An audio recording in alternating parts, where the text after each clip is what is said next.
Hola, un saludo muy especial a todos mis hermanos del canal Carlos Conde Liscano. Este nuevo video quiero que nos podamos unir para estudiar un poquito acerca de la Cuaresma. Y quiero que lo dividamos en tres partes. La primera parte, el significado de Cuaresma. Después vamos a revisar algunos textos bíblicos sobre algunos personajes de la Biblia que vivieron su propia Cuaresma. Y después vamos a hacer una oración para que el Dios que es bueno, que es santo y misericordioso, nos ayude en este principio de la Cuaresma para poder vivir estos 40 días de acuerdo a sus principios y a sus mandatos. Ya regresamos con la primera parte de definición y conceptos sobre Cuaresma. Hola, aquí estamos de vuelta. Primera parte, ¿qué es la Cuaresma? La Cuaresma, su nombre viene de 40. En la Biblia, el número 40 está repetido muchas veces y el significado, aunque nosotros lo decimos muy rápido, decimos que Cuaresma es preparación para la Pascua, pues es mucho más que eso, que preparación para la Pascua. El número 40 en la Biblia significa terminar un periodo y comenzar otro periodo, terminar un reto y comenzar otro reto, terminar un espacio o un periodo y comenzar otro periodo. La Cuaresma es un tiempo, sí, de preparación para la Pascua, pero es un camino que hay que recorrer para llegar a la Pascua. Sin Cuaresma no hay Pascua. En la Cuaresma, bíblicamente encontramos que pueden ser 40 días, 40 años o 400 años. El pueblo de Israel duró esclavo en Egipto 400 años. Jesús duró 40 días en el desierto. El pueblo de Israel duró 40 años caminando por el desierto. Podemos así, Moisés duró 40 días en el monte Sinaí, hablando con Dios cuando le entregó las tablas de la ley. Y así podíamos nosotros ver muchos textos bíblicos donde nos hablan de la importancia de los 40 días, porque el 40 días es un periodo donde termina algo y comienza algo nuevo. La Cuaresma es el tiempo de preparación, el tiempo de revisión, el tiempo del cambio, el tiempo de que la iglesia nos acompaña para nosotros pasar este desierto para poder vivir la Pascua. Claro que Jesús a través de la iglesia no nos deja solo por este tiempo. Ese es un tiempo de mucha revisión, de mucho mirarnos a nosotros mismos, mirarnos a nuestro interior. Y Jesús a través de la iglesia nos da unas armas que nos sirven para nosotros atravesar este desierto. El desierto siempre es un lugar que es sinónimo de muerte, de que no hay vida, de que hay poco de dónde coger, ¿verdad? Entonces la iglesia nos habla acerca de 4 herramientas fundamentales que nosotros podemos tener en este tiempo de Cuaresma. Nos habla del ayuno, de la oración, nos habla de la caridad y nos habla de la abstinencia como parte fundamental de las herramientas espirituales que debemos tener para poder atravesar este desierto en el que no vamos a estar tanto preocupados por las cosas externas, sino más bien preocupados por las cosas internas, por las cosas que hay dentro de nosotros que debemos cambiar, que debemos limpiar, que debemos purificar para poder ser llenos de las nuevas cosas que Dios quiere dar a nuestra vida. Porque tenemos que llegar con un corazón limpio y un corazón puro al tiempo de la Pascua. La Pascua es pasar del pecado a la gracia, de la muerte a la vida, de lo oscuro a la luz. La Pascua es el fin, la Cuaresma es el camino. Este es un camino muy especial que si lo aprendemos a vivir y si lo vivimos como corresponde, como Dios quiere, seguramente que llegaremos con un corazón limpio, un corazón puro y vamos a poder experimentar una gracia especial que es la de poder morir al hombre viejo y nacer con Jesús, al nuevo hombre, al hombre que Dios quiere para nuestras vidas, un hombre en el que Dios va a derramar bendiciones abundantemente en nuestras vidas y en nuestros corazones. Yo quisiera que revisáramos bíblicamente algunos personajes que de alguna manera nos pueden orientar a cómo vivir nosotros nuestra propia Pascua. La palabra de Dios nos habla y nos muestra un personaje que fue un gran profeta que se llamaba Elías. Y en el capítulo, en la primera de Reyes, en el capítulo 18, nos habla de que Elías se enfrentó. Eran unos profetas que tenían al pueblo confundido, y él le hizo una apuesta con ellos, que el que primero hiciera que bajara fuego del cielo y quemara su ofrenda, ese era el verdadero profeta de Dios. Y estos profetas de Baal duraron todo el día cantando, haciéndose cortadas en la piel, brincando, y no pudieron hacer fuego. Pero dice la palabra de Dios que el profeta Elías puso un altar de piedras, rogó al Dios vivo, al Dios Yahvé, y Yahvé mandó fuego y quemó aquella ofrenda. Y ese día Baal y el pueblo cogieron a esos profetas y los liquidaron a todos, los mataron a todos, porque descubrieron que eran unos estafadores, que eran unos mentirosos. Pero tan pronto Elías hizo eso, enseguida recibió un regalo de la reina, diciéndole que ella lo mataría a él y a todos los profetas en represalia por lo que él había hecho. Y dice en la palabra de Dios que Elías se asustó y se fue, dejó a su sirviente y se fue y se escondió allá en una cueva. Dice la palabra de Dios que allá el ángel de Dios se le apareció y le dio de comer a Elías. Y le dijo: Elías, levántate, sal, ven y come. Dice la palabra de Dios que Elías comió y se volvió a acostar. Pero al cabo de un tiempo volvió el ángel de Dios y le dio nuevamente de comer a Elías. Le dijo: mira, sal, que el camino es largo. Pero antes de eso, Elías pudo experimentar la presencia de Dios, porque Dios le dijo: sal a la cueva, y se hicieron una serie de manifestaciones, una brisa fuerte, o grandes manifestaciones, pero el Espíritu de Dios se le manifestó en una brisa suave, y él pudo experimentar a Dios en su vida. Y dice la palabra de Dios que aquel Elías salió porque Dios le mandó a que debía ir 40 días para encontrarse con él en el monte Oreb. Y dice que atravesó 40 días el desierto para encontrarse con Dios. Y cuando ya Elías pensaba que ya había terminado toda su labor, que ya había terminado lo que Dios le había puesto, cuando llegó allá, vino Dios y le dijo: bueno, ahora Elías, necesito que tú te regreses, unjas a tu sucesor, unjas a un sacerdote y unjas a un rey. O sea, que cuando ya Elías había hecho todo ese recorrido por el desierto, en que había estado discerniendo, había estado reflexionando acerca de su vida, de sus miedos, de sus temores, y cuando llegó allá, Dios le puso una gran labor que tenía que realizar, y es enfrentarse a sus miedos. Y esa cuaresma que vivió Elías en el desierto, de 40 días para llegar al monte Oreb, es quizás la cuaresma que algunos de nosotros tenemos que vivir, porque todavía hay algunos miedos que no hemos podido salir de ellos, que todavía no lo hemos podido enfrentar, que lo tenemos escondido en lo profundo de nuestro corazón. Y Dios le puso a ese hombre llamado Elías, a ese profeta, que todavía no había llegado a su tiempo, que había subido al monte y se había encontrado con Dios, pero Dios le tenía todavía una misión que cumplir.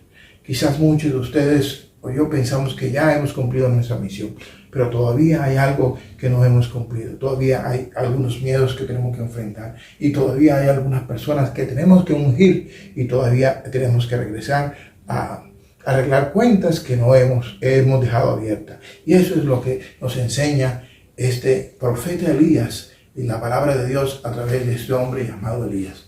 Vivió su propia cuaresma, vivió un tiempo de plenitud donde fue ovacionado por el pueblo porque venció a todos los profetas de Baal, pero también vivió tiempos de miedo. Tuvo miedo a una mujer que lo amenazó, y este hombre salió corriendo y se escondió en una cueva. Y dice la palabra de Dios que Dios lo sacó de la cueva, se le presentó en una brisa suave en la puerta de la cueva y tocó el corazón de Elías. Y Elías cumplió lo que le pidió Dios, ir a encontrarse con él en el monte Oreb. Tuvo que pasar 40 días por un desierto. Y cuando ya Elías pensaba que ya había terminado su labor, Dios le puso allá a que cumpliera la última y gran misión, la misión de ungir a un rey, ungir a un profeta y a su sucesor. O sea, tenía que volver por el camino y enfrentarse a su miedo, enfrentar de donde él había oído, para que él pudiera ser ese gran hombre que Dios quería de Elías. Quizás tú y yo todavía hay cosas que tenemos que sanar en nuestros corazones. Todavía hay cosas que Dios quiere que tú y yo sanemos para que enfrentemos nuestros miedos, porque Dios tiene una misión grande que cumplir a través de ti y a través de mí. Una misión que todavía no sabemos cuál es, pero una misión grande que Dios no tiene. Pero antes tenemos que enfrentar nuestros miedos. Y por eso estos 40 días de la preparación para la Pascua es un tiempo de reflexión, es un tiempo de revisión, es un tiempo de mirar hacia adentro, qué cosas todavía yo tengo que cambiar, o qué cosas debo dejar, qué cosas nuevas tengo que traer a mi corazón y qué cosas debo limpiar de mi corazón para que la gracia de Dios entre en mí y pueda ser lleno de su unción, de su gracia y de su presencia. Pero también en la Biblia nos habla de un caudillo llamado Moisés. Y ese caudillo llamado Moisés vivió 3 cuaresmas. También la vivimos nosotros. Y yo quisiera que la pudiéramos leer, porque en Hechos de los Apóstoles, en el capítulo 7, en el versículo del 20 al 36, nos muestran cuáles nosotros tenemos que revisar y mirar, porque también, así como Moisés, nosotros también la hemos vivido o la vamos a vivir. Entonces vamos a ir al Hechos de los Apóstoles, en el capítulo 7, el versículo 20, vamos a ir hasta el versículo 33. Dice la palabra de Dios así: en aquel tiempo nació Moisés, fue un niño extraordinariamente hermoso, y sus padres lo criaron en su casa durante 3 meses. Cuando tuvieron que abandonarlo, la hija del faraón lo recogió y lo crió como si fuera propio. De esa manera Moisés fue instruido en la sabiduría de los egipcios y fue un hombre poderoso en palabra y en hechos.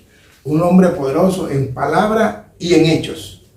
A la edad de 40 años, Moisés decidió visitar a los israelitas, que eran su propio pueblo. Pero al ver que un egipcio maltrataba a uno de ellos, Moisés salió en su defensa y lo vengó matando al egipcio. Y es que Moisés pensaba que sus hermanos, los israelitas, se darían cuenta de que por medio de él Dios los iba a libertarlos, pero ellos no se dieron cuenta. Al día siguiente, Moisés encontró a 2 israelitas que se estaban peleando y queriendo ponerlos en paz, les dijo: ustedes son hermanos, ¿por qué se maltratan el uno al otro? Entonces el que maltrataba a su compañero empujó a Moisés y le dijo: ¿quién te ha puesto a ti como jefe y juez entre nosotros? ¿Acaso quieres matarme como mataste ayer al egipcio? Al oír esto, Moisés huyó y se fue a la tierra de Madián, y allí vivió como extranjero y tuvo 2 hijos. Voy a seguir el versículo 30. 40 años después, en el desierto cerca al monte de Sinaí, un ángel se le apareció en el fuego de una zarza que estaba ardiendo, y Moisés se asombró de aquella visión, y cuando se acercó para ver mejor, oyó la voz del Señor que decía: yo soy el Dios de tus antepasados, soy el Dios de Abraham, el de Isaac y el de Jacob. Moisés comenzó a temblar de miedo y no se atrevía a mirar. Entonces el Señor le dijo: descálzate, porque el lugar donde estás es sagrado. Claramente he visto cómo mi pueblo que está en Egipto los he oído quejarse y he bajado para librarlos, por lo que tanto ven que te voy a enviar a Egipto. Ahí voy a leer hasta el versículo 33. Palabra de Dios. Esta palabra que acabamos de leer, tomada del libro de los Hechos de los Apóstoles, nos narra el resumen de la vida de Moisés.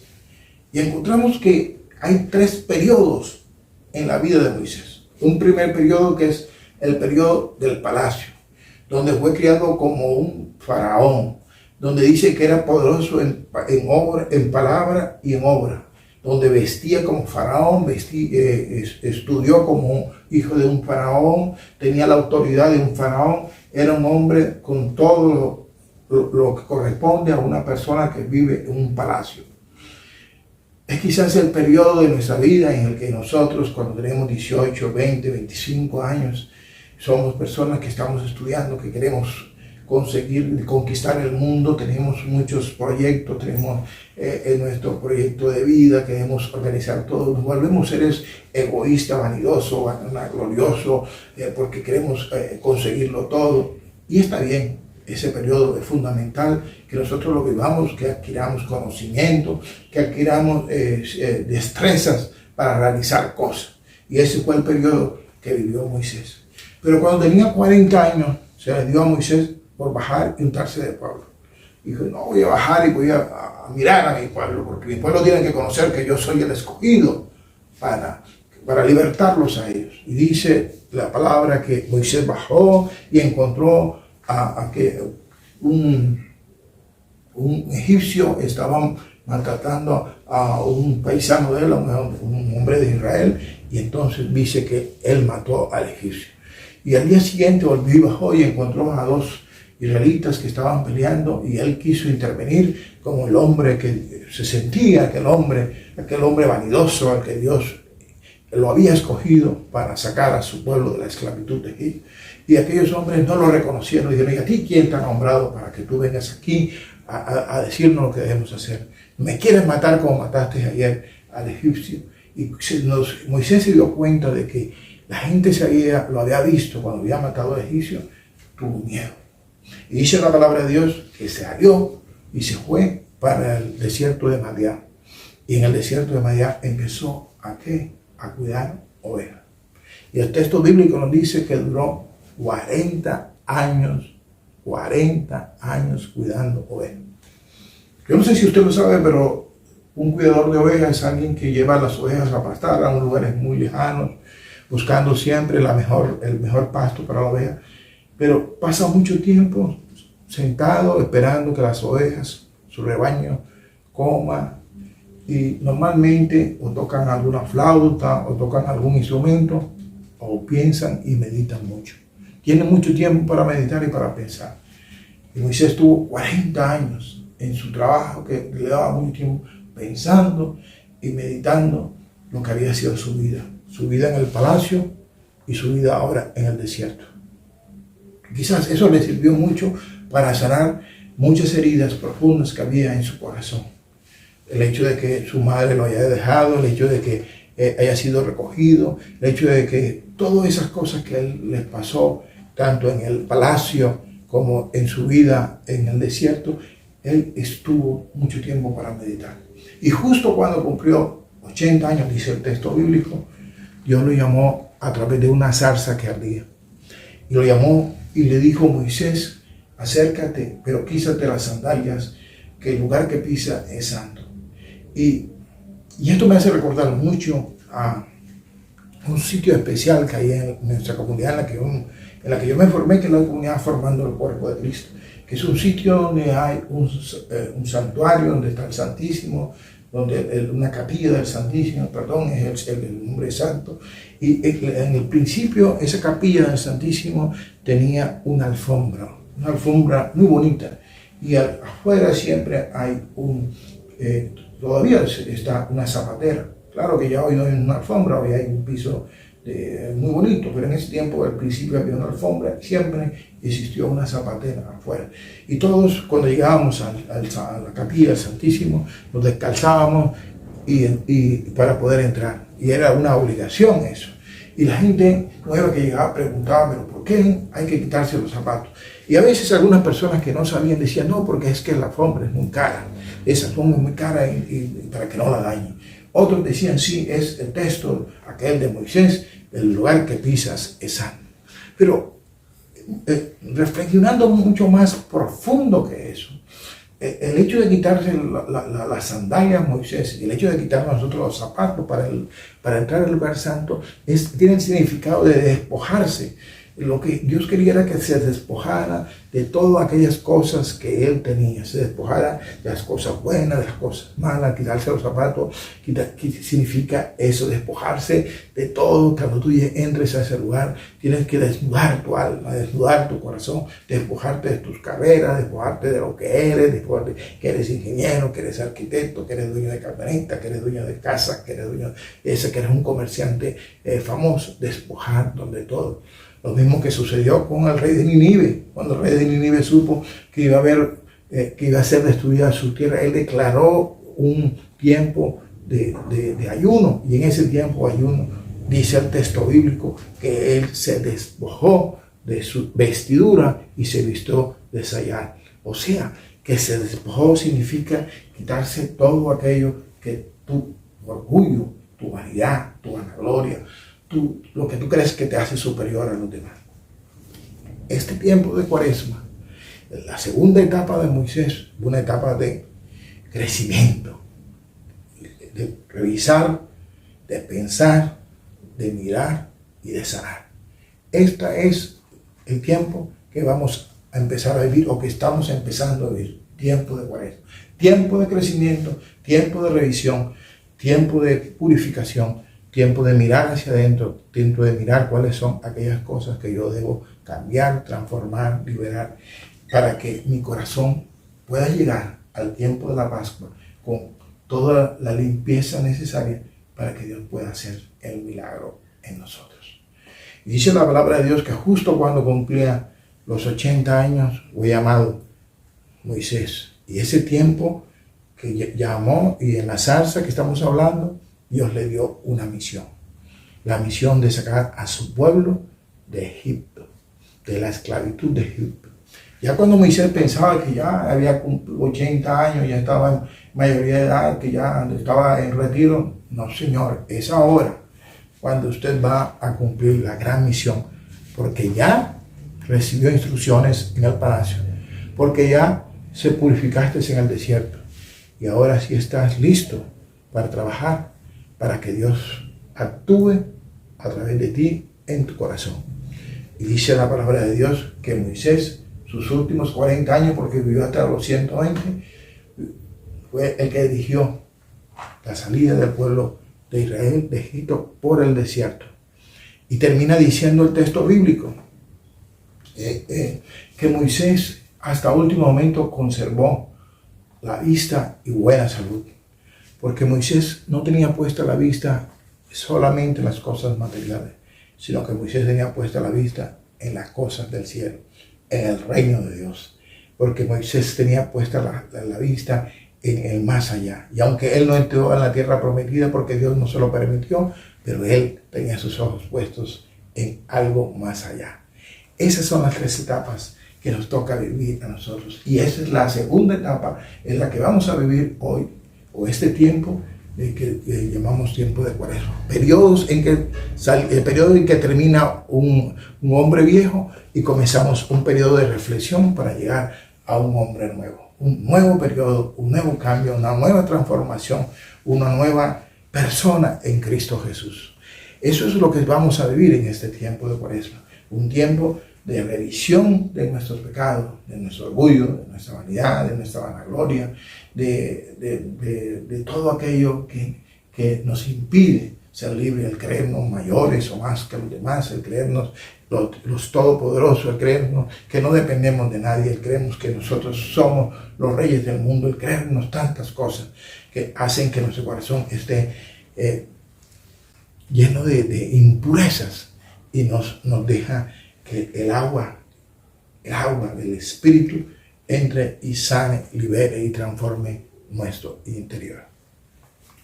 Esa es quizás una buena razón para que en este tiempo de Cuaresma tú revises tu vida, mires tu corazón y sea transformado tu existencia. Si yo ahora le pidiera a ustedes que me están escuchando, le dijera, cierren sus ojitos, por favor. Vamos a cerrar nuestros ojos y quiero que ahora mismo piensen en Semana Santa. Piensen en Semana Santa. Y sé que Ya pueden abrir los ojos. Y sé que cuando yo dije Semana Santa, algunos pensaron Rodadero, Cartagena, bloqueador solar. Eso fue lo que se le vino a la cabeza. Otros pensaron, sobre todo las mujeres, pensaron en Vía Crucis, visita a los monumentos y quizás oficios religiosos.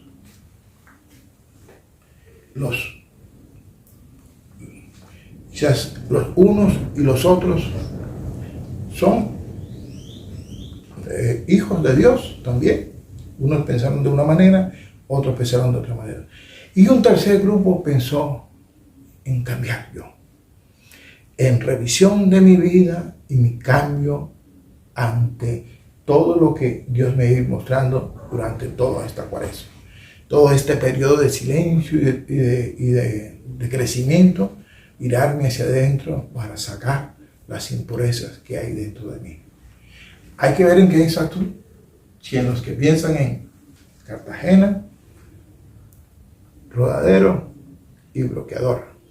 En los que todavía se han quedado un poco en las que no son malas, sino que no nos podemos quitar. Esos son herramientas que la iglesia nos da, el hacer el Vía Crucis, el visitar a los monumentos y no quedarnos en eso de que este es más bonito que aquel y aquel más bonito que este y a mí me gustó más este y las hermanitas lo hicieron mejor que aquel, este no fue tan bueno. Eso no es, sino mirarnos hacia adentro. Este tiempo de cuaresma es de revisión de nuestro interior para encontrar cuáles son aquellas cosas, obstáculos que están impidiendo que la gracia de Dios se manifieste en mi vida y en mi corazón. Seguro que si haces una buena preparación, un buen caminar en el desierto a través de esta cuaresma, vas a poder vivir una gran Pascua en la que Jesús vas a morir junto con Jesús, pero vas a resucitar con Él. Y vas a pasar del pecado a la gracia, de la oscuridad a la luz. Y vas a poder vivir la experiencia de un Dios que está vivo y que vive en tu corazón. Te invito a que oremos. Amado Padre Celestial, a esa hora te queremos alabar y bendecir. Te queremos glorificar y darte muchas gracias, porque eres un Dios que se manifiesta en nuestras vidas y en nuestros corazones, y un Dios que nos ha llamado y nos has escogido. Un Dios que espera de nosotros que en este tiempo reflexionemos, que dejemos muchas cosas que son obstáculos para que tú te manifiestes en nosotros. Señor, danos la fuerza, la unción y la gracia de tu Espíritu para poder tomar el control de todas aquellas cosas negativas y entregarte a ti. Y que al final de nuestro tiempo de cuaresma podamos desnudar nuestra alma en nuestro corazón y decirte, Señor, aquí está todo esto, impureza que había en mi corazón, y ahora te entrego la posesión de todo mi corazón y mi alma para que seas tú, Señor, el que empiece a guiar mi existencia y nos lleve, Señor, a la plenitud de ser santo como nuestro Padre Celestial es santo, para poder entrar en el reino de los cielos y poder tener nuestra mirada como Moisés hasta el último día de nuestra vida, una mirada que no perdió nunca su claridad, que no perdió nunca la vista, sino que siempre su vista estaba puesta en el reino de los cielos. Gracias, Padre bueno. Gracias, amado Jesús. Gracias, Espíritu Santo de Dios.